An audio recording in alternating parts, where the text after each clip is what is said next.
There we go. Now we're recording. Okay. So this is our game. Ignore the second.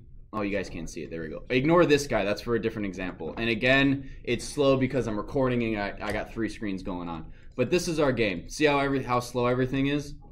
We can load in all of our images and convert them to a different thing, and it actually makes it go a lot faster. So if you add .convert_alpha parentheses, watch the difference. So let me just...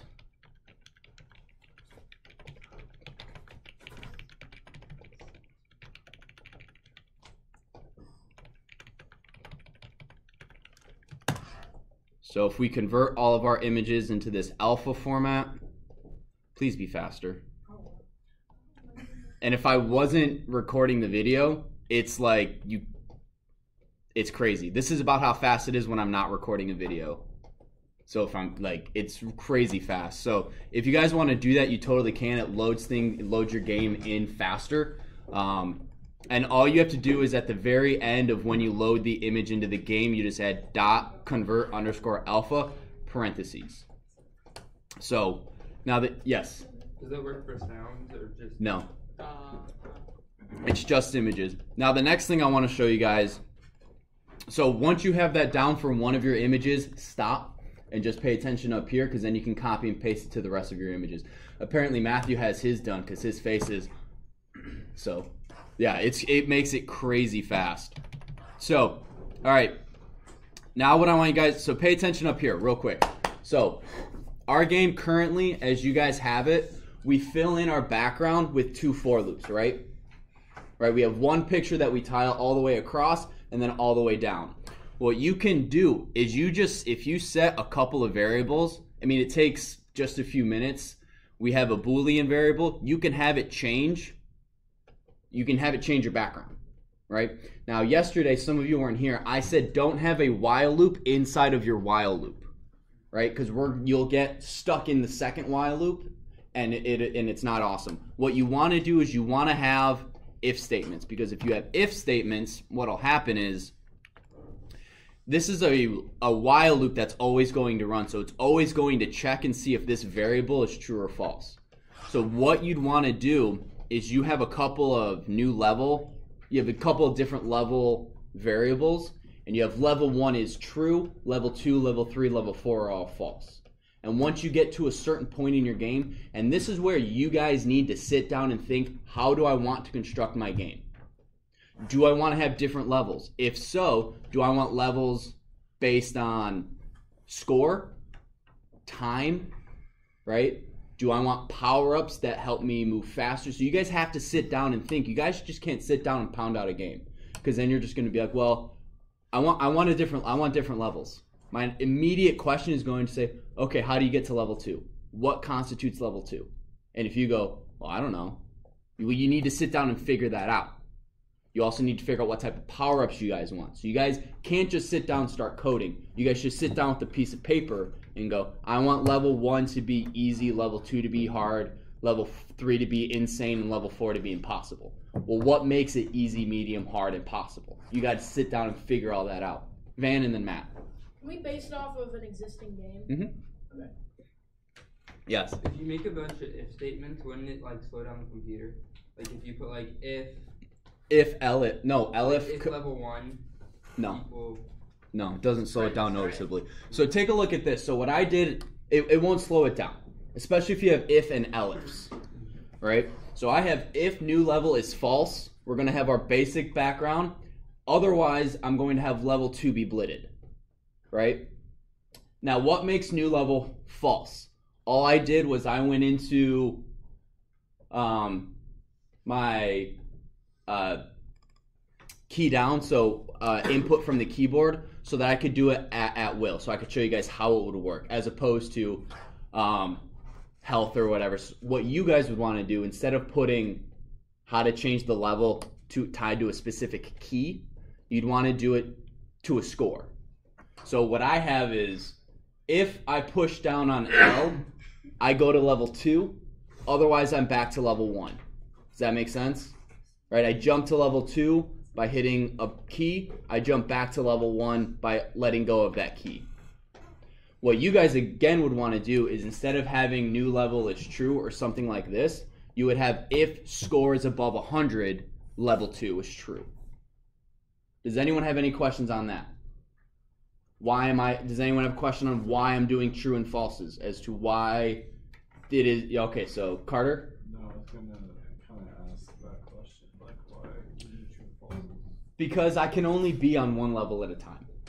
That's basically, I either am on level 2 or I'm not. I'm either on level 3 or I'm not. I can't be on level 2 and level 3 at the same time. So the easiest way to do it, if there's only one of two options a variable can be, it's just easy to do it as true or false. But then I also can tell level 1 is true, I'm on level 1. Level 2 is true, I'm on level 2. Level 3 is true, I'm on level 3. Make sense? Matt? Couldn't you make it that it was just a variable that changed if you completed the level before? You could have level is the word 1. If level is the word 1, do this. Otherwise, level is 2, level is 3. You can't. I've just always done it with true or falses because it's, I don't know, it just makes more sense to me. But you could very well have, you could do something like, you know. Then couldn't you use like level as a variable? So like say level 1 on the screen.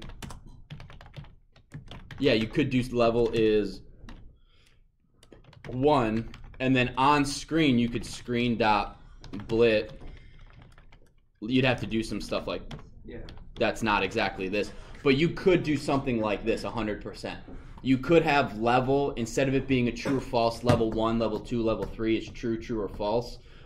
You can have level as a variable, and then that level is a string. And then what we would do up here is if level is 1, screen dot blit, and then you would have an image level 1. Oops. And you would blit it wherever, and then you would do elif level is 2, and you would do the same thing. So then we're gonna go Caleb and then Josh. So one thing that's really weird is like when I was trying to like blit something, I would do like screen.blit and I would put like the name of it. Yep. And then I would do like the coordinates. Yep. And it said like it can't open or something like that, or like it doesn't work. If it says can't open a file, that specific file doesn't exist, and it could be you have the wrong location Like in your computer. Or like the JPG. You could have the wrong extension, or you could have the wrong file name. So I would double check. But like I checked it and then it was like perfect, and then it still did the same thing. Well, then I'll have to take a look at that, because those are like the 3 common things: that the file path is wrong, the file name is wrong, or the extension is wrong. Okay. Josh? So would this contribute to like having it at the main screen and asking the user if they want an easy, medium, or hard? So yes, that's a great question. So this is something else I want to show you guys. You guys can have multiple while statements. You just can't have them inside of each other. So what I would do, you can do, all right, this is running a little longer than I thought, but this is good for you guys. You can have while menu is whatever. Menu is true, while menu equal true. And then right in here is the code for the menu screen. And then in this loop, you would put everything you would want for your menu screen.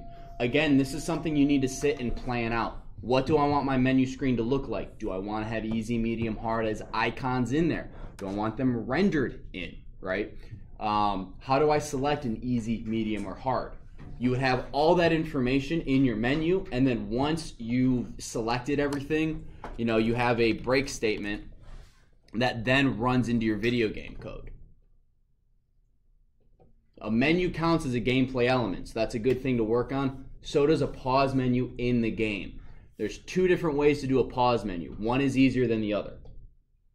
And I'll show you a quick minute video or whatever explaining the 2 differences. So this is another video game guy, and he talks about, hopefully this isn't copyright infringement. I'm actually going to stop the video just in case. Do you think it's a copy? If I show a YouTube video on my channel, No one's gonna care. Yeah, all 100 subscribers are really gonna hate me. Yeah, honestly, I doubt that guy's gonna care. Are you putting your own All right. spin on it? So what this guy is, he's talking about in a video game, a pause menu that either pauses the game and you have nothing else happens, right? You have your menu, you can hit pause, change your menu, change your weapon, and then go back into the video game. Or do you want a pause menu that doesn't slow down the game at all, but it projects something on screen? So he's talking about a game called Dead Space, in which your pause menu is a projection of your suit. A hologram projection that comes off of his suit. And because it's just a projection from his suit, going into the inventory doesn't pause the game. Enemies can still attack you while you're frantically checking your ammo or other supplies. The map, different audio and text logs, and your objectives are also displayed this way, so you have to be careful when you decide to pull up the menu. Isaac is also given the ability to follow his objectives via a bright light that trails across the floor. So The projection of this line comes from the palm of his hand, and it travels the path through the environment that Isaac is meant to take. When other characters have a conversation with you, they will appear as a holographic camera coming off your suit as well. And this seamless integration of user interface and gameplay is what makes Dead Space so unique. Apart from the fact that it's just an awesome sci-fi horror game, the developers created a simple layout that only heightens the experience to new degrees. How often have you played a horror game such as Resident Evil 4, or even an RPG game like Skyrim, and you would pull up your inventory to switch to a different weapon? In those games, pulling up the inventory pauses the action and gives you time to collect your breath. It may be welcome at first, but in high-stress situations, this menu brings the atmosphere and tension of the situation to a grinding halt. And Dead Space... So part of the reason I showed you that is, in your game, you got to decide if you want a pause menu that pauses the game or allows everything to go. If you allows everything to continue. If you want to do it where your game has a pause menu that stops the game, one, it's a little easier. Not gonna lie. Yes, Camden. Oh, no, I'm just gonna bring up an example. Oh, for like that integration. Yeah, what is it? For like in Dark Souls 3, they have the menu so that you can like interact with the menu while still playing the game. Oh. So like you can open it up, use equipment from your inventory, and then like if you have like fire bombs in your inventory, you can click on them to throw them as you open up the menu and see all of your other stuff too. Wow. So that's even more complex if you can interact with both the game and the pause menu at the same time. So one sec, man. So how to do this real quick, and then we got to get into the book. You basically have a pause menu, like I'm going to show you actually right now. New level. So whenever I hit a button, I have a variable go true and false. Hang on, I froze. I crashed my game. I changed something on accident. It's probably the level. It's down here. Yeah, my bad. Oh, that, yeah. Yeah, all that I need to comment out. All right, take two for the second time on something else. So when I hit L, my entire level changes. So in this, I wouldn't have my level change. I'd have my pause menu come up. And I would have it... I can also have my player... I have my player moving. Because when I hit a button, I have a variable change from true to false. I then have an if statement that says, if something is true, do this. Otherwise, do that. And this is the easy way to have a pause menu, is you just have, you have a button that goes true or false depending on if you pause. Hit P for pause or whatever. And then you have, if pause is true, do this, otherwise do that. So that's a very easy way to have a pause menu in your game. Caleb, and then back to Van, who had a question. So basically, if you say like if pause equals true, I pretty much saying like if they press the pause button and show this. But That's exactly it. So if it's like if menu equals false, if they don't do that, then keep playing. Yeah, and then so that's how, if you have a static pause menu that just pauses the game, you can take a breath. But if you want to make a scary game, like I had a student years ago make a game where he had zombies chasing you.